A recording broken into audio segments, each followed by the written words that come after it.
Mwaminifu, sadaka ambayo inaendana na kila ambacho Mungu amekubariki. Umebarikiwa milioni 1, ukitoa 100,000 sadaka, maidia Roho Mtakatifu ambaye anashuhudia ndani yako, anazidi kukufungulia malango ya baraka.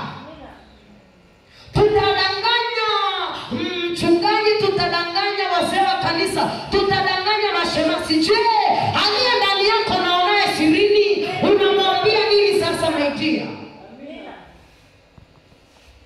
Na hapo ndipo tunapomkufuru Roho Mtakatifu. Maana yeye anayaona yote, lakini sisi kwa sababu mioyo yetu ni midanganyifu tunasema yeye haoni, acha nitoe 10,000 ni sawa na vile nilivyobarikiwa. Usikubali moyo ukudanganye. Usikubali moyo wako ukudanganye ukamkosea Mungu. Kuwa mwaminifu kwa Mungu maadamu unaye Roho Mtakatifu ndani yako. Yeye anakushuhudia yote. Yeye anashuhudia yote, hata yale ambayo basi mawazo yako yanawaza.